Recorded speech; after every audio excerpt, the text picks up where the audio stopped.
Alors ça, c'est le paradigme de Sitfield.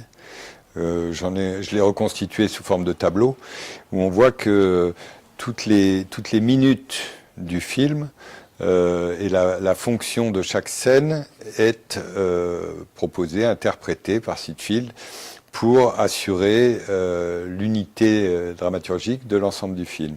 Et les 10 premières pages, par exemple, puisque grosso modo une page égale 1 minute de film dans le scénario, donc les 10 premières pages servent à la présentation du personnage, la présentation du monde environnant, puis les 10 suivantes pages, la présentation des relations du personnage avec les autres, puis l'apparition du problème, de ce qui vient en fait bouleverser le monde ordinaire et qui va obliger le personnage à prendre une décision et à entrer dans l'action en fait.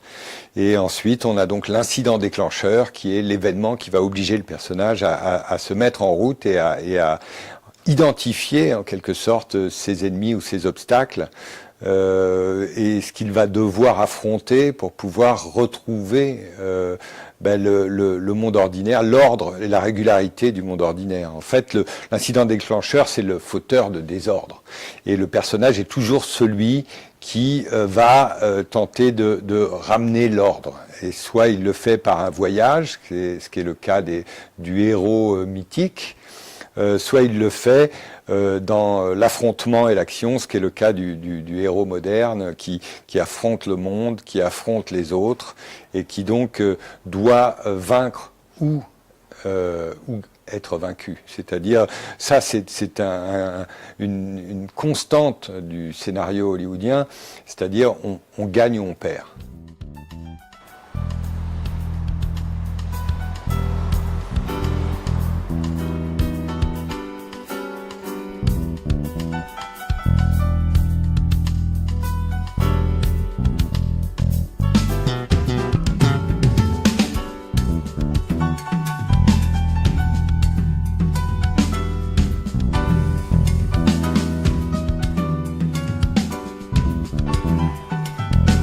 Le rapport à l'écriture, cependant, n'est pas un rapport à une écriture purement littéraire, justement. C'est-à-dire qu'il s'agit, pour l'écriture, à mon sens, de prendre en compte les spécificités du cinéma, c'est-à-dire l'écriture. L'écriture, ce qui fait la littérature, c'est qu'elle a toujours parlé aussi d'autre chose qu'elle-même. C'est-à-dire que les mots parlent du monde, les mots parlent de la vie, et avec les mots du scénario, il s'agit de parler d'autre chose, c'est-à-dire d'une perception, et donc d'une perception d'un flux d'images et de sons. Et en ce sens, la littérature est convoquée. Puisque cette perception, il faut la travailler, la construire en quelque sorte, et la construire dans ce qui va constituer le projet, ce que Daniel Sarceau lui appelle le projet symbolique du film. Qu'est-ce que le film dit, et pas seulement qu'est-ce qu'il raconte.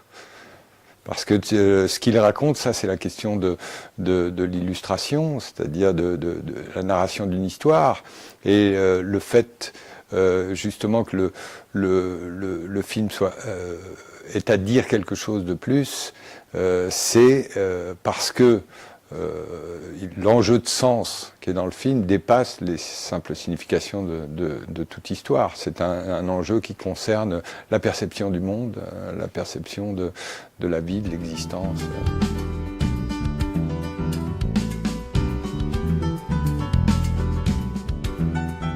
Le cinéma européen est entre un peu cette tradition qui cherche le film comme œuvre d'art et d'un autre côté une influence qui est une influence américaine, qui est celle de considérer le film comme un produit spectaculaire, c'est-à-dire donc comme un produit de spectacle dont l'objectif est le succès.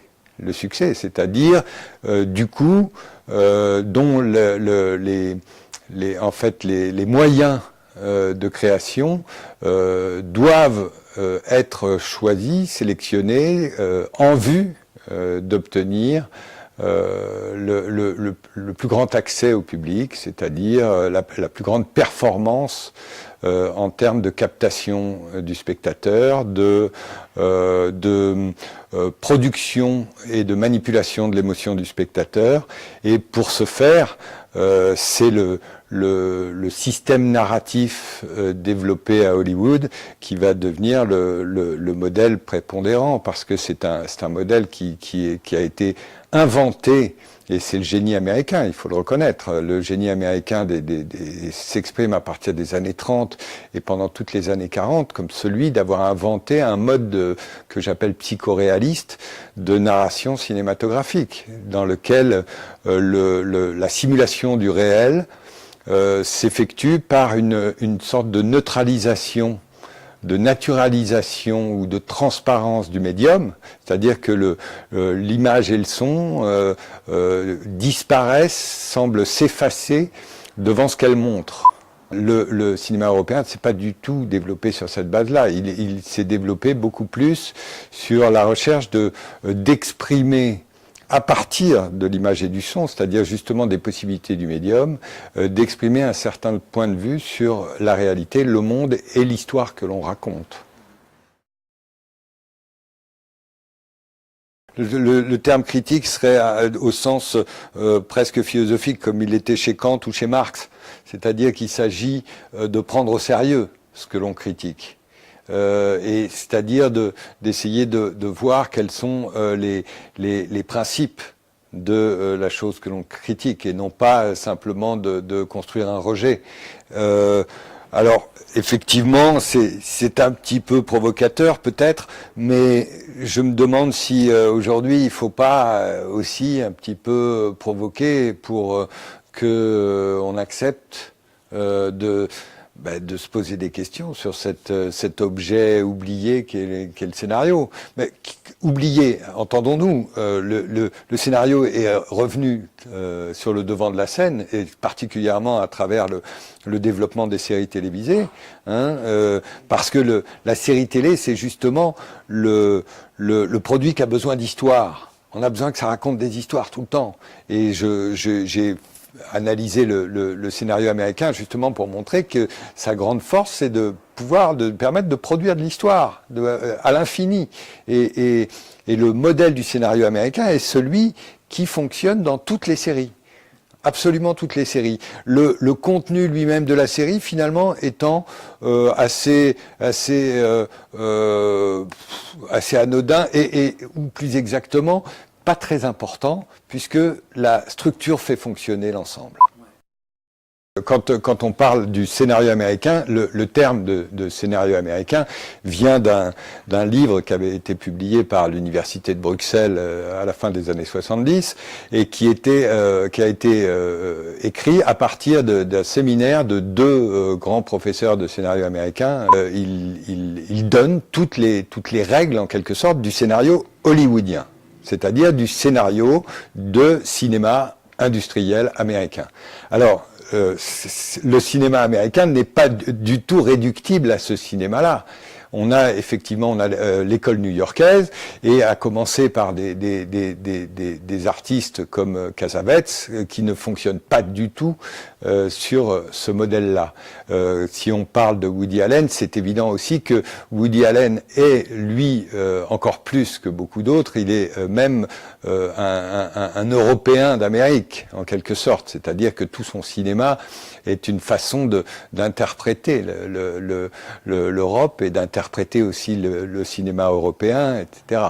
Ce qui est très net, c'est que chez les cinéastes américains qui ne respectent pas la norme, en fait, les films qu'ils produisent sont généralement des films qui ont moins de succès immédiat, et qui vont avoir un succès qui est sur la durée. Il y a un exemple qui est particulièrement parlant, c'est par exemple le Big Lebowski des frères Cohen, qui est, à mon sens, peut-être un des plus libres des films des frères Cohen, qui jouent beaucoup avec les règles du scénario hollywoodien, hein, mais qui restent dedans.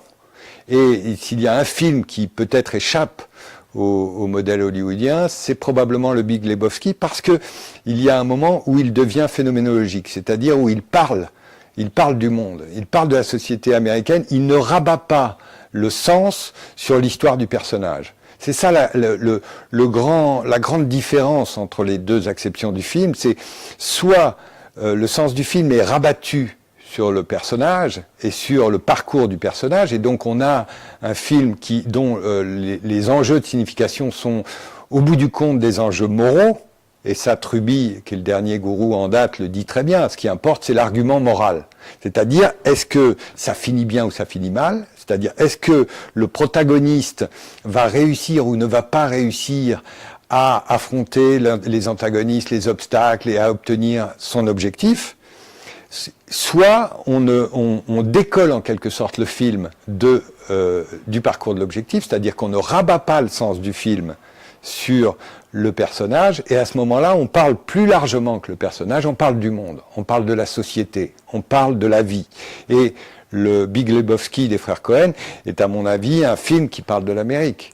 Le personnage du Big Lebowski est un personnage dont la force est d'être quelque part un modèle, beaucoup plus qu'un personnage psychologique.